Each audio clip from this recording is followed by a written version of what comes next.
welcome back to my channel. So today we are going to be making a completely vegan or vegetarian shepherd's pie using green lentils as a base. This is one of the most flavourful shepherd's pies I've ever made. Really simple to do, it doesn't take very long, and there are no fancy ingredients that you can't get hold of in a supermarket. So I'm going to take through step by step exactly how I made it, what ingredients I use. I will also leave everything linked in the description box down below, and I'm going to leave the original recipe that I have based this off of down there as well in case you want to check it out. But that's enough of me chatting, let's get into the video.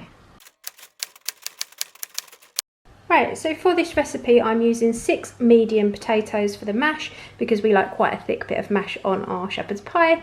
I've got 3 brown onions which I'm just going to chop up. I've got some hot paprika. You can use smoked, you can use sweet or just plain. My one is the spicy one and I'm going to use 1.5 teaspoons of that.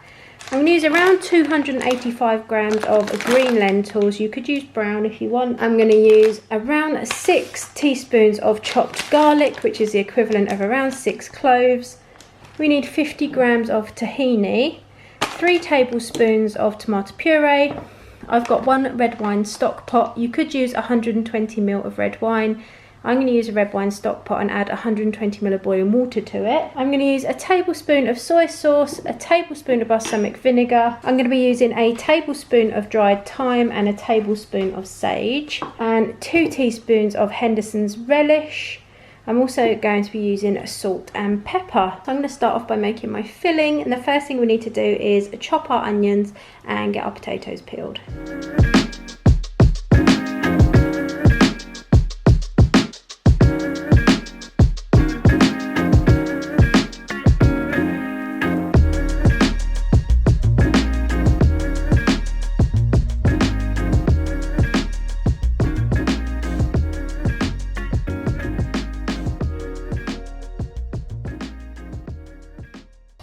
So to begin with, I'm going to get my non-stick pan and add around a teaspoon of oil.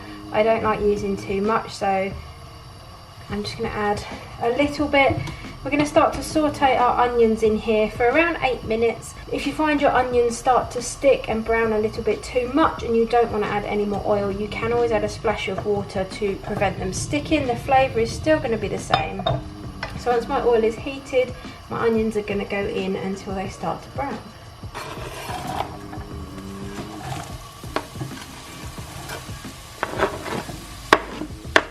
I'm just going to add a good seasoning of salt. So after about 8 minutes, I'm just going to add in my garlic for another 2 minutes and let that cook through.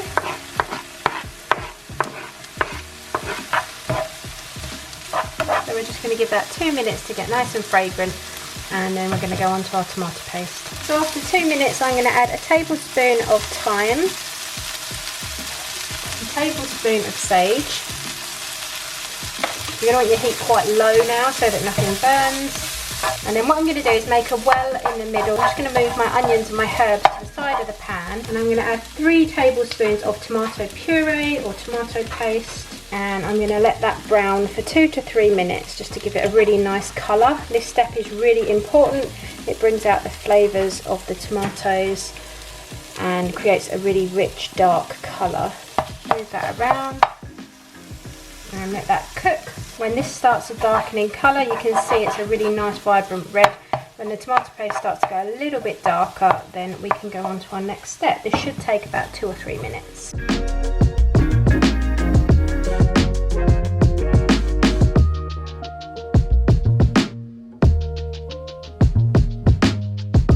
So I've made up 900 ml of vegetable stock, just using 2 of the standard vegetable stock cubes in some boiling water, and then I put my red wine stock cube in around 120 ml of boiling water as well. I'm going to give it a stir, let those dissolve.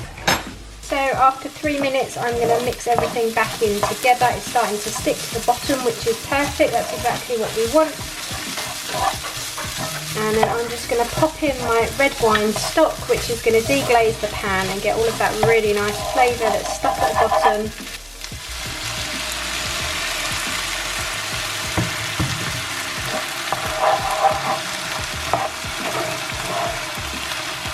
Just going to get all those flavours that are stuck to the pan and combine them all. Give it a good mix. So we're going to give that a couple of minutes and then add the rest of our ingredients. So after 2 or 3 minutes, I'm going to add my 900ml vegetable stock.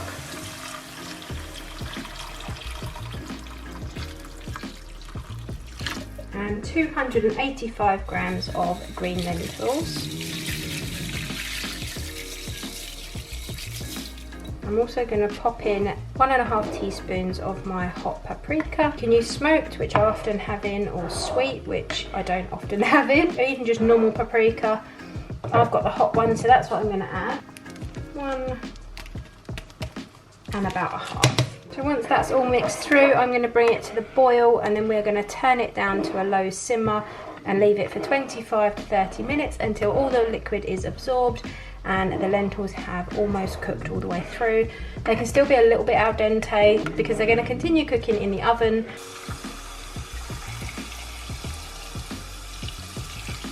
So while my lentils are cooking, I'm going to boil my potatoes.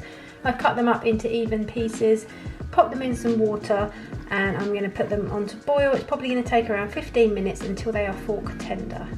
So it's been about 25 minutes and my lentils have started to soften. They've absorbed the liquid. So now we're going to go in with our last ingredients for the base. So I've got 2 teaspoons of Henderson's relish. If you wanted to make this vegetarian, you could use Worcester sauce instead. Henderson's relish is actually vegan, or you could completely leave this step out. So I'm going to use 2 teaspoons of Henderson's, got a tablespoon of balsamic vinegar, and 1 tablespoon of soy sauce. And lastly, we've got 50 grams of tahini, which is going to give it a really creamy, nutty flavour. And you mix that all together. So before transferring this to a baking dish, we need to season it. I'm going to add a good dose of salt here, probably around 1/2 teaspoon to 3/4 teaspoon, and some black pepper. Obviously you can adjust this to taste if you prefer more or less.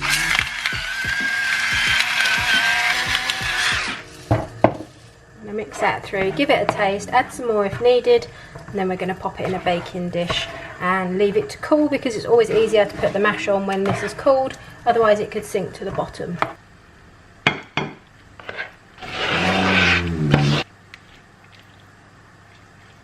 So the potatoes are boiled and I'm going to let them drain really well because I don't want too much water in them. The only thing I'm going to add to flavour them is some black pepper, some salt, some nutritional yeast, which is optional. If you've got it, use it. If you haven't, then don't. It's actually a fortified yeast. It has B12 in it and it gives a really cheesy, nutty flavour. I'm going to add some of that because I put it in lots of things. I'm also going to add some oat milk for the creaminess. I'm not going to add butter because I'm just trying to keep this a little bit less fat than your usual mashed potato topping. So I'm going to mash my potatoes, add my seasonings, pop it on top of our shepherd's pie, and then we're going to put it in the oven. Okay, so I'm just going to use a normal masher. You could use a stick blender if you want, but sometimes the potatoes go really gluey when you do that. So I've got a bowl of nutritional yeast. I'm going to add some oat milk, some salt, and some black pepper. And now comes the fun part.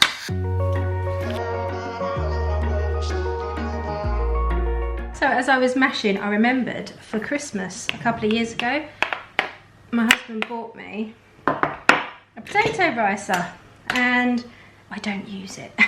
It sits in the cupboard. So I'm going to give it a go, see if it makes this any easier. Oh yes, so much easier. Probably because I've already used all my energy to mash it up. I'm just going to feed this through a few times, get it nice and smooth without being gluey.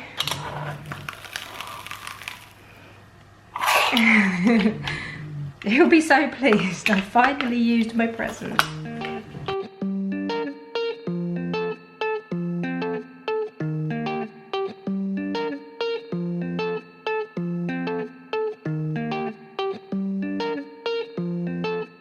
So I've topped my lentils with my mashed potato, forked it up for a bit of texture, and all I'm going to do now is add a little sprinkling of salt and pepper just to give it a nice crispiness. And I've put my oven on 200 degrees and that's going to take about 20 minutes until the lentil filling starts to bubble. And now we're going to pop it in the oven. So here is our shepherd's pie straight out of the oven. It's absolutely boiling hot. It's It's only just stopped bubbling the lentils underneath. And what I'm going to do is let it sit for about 20 minutes. It will solidify a bit and make it much easier to serve. But it's come out with a lovely brown crisp top, and I can't wait to try it. So I will show you it once it's cooled down a little bit, and I'll pop some on a plate.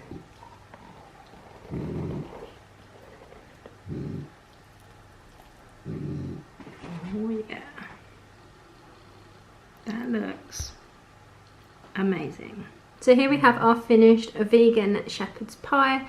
It has come out really, really well. The filling tastes amazing.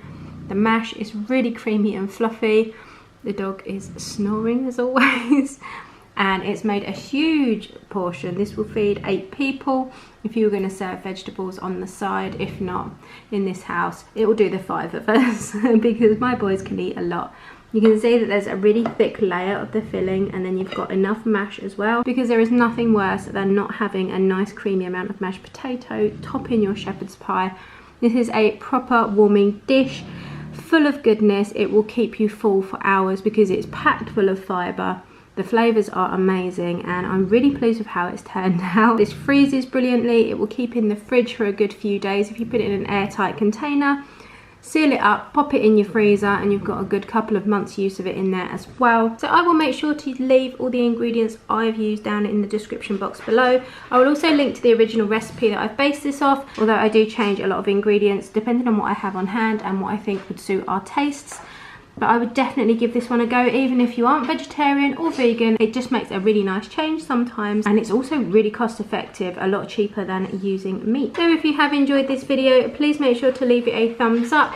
Subscribe if you're not already. I do meals of the week, food shopping hauls and recipes every single week on this channel, and I'll be back really soon with another recipe. Take care, guys. Did you make it? Did you break free?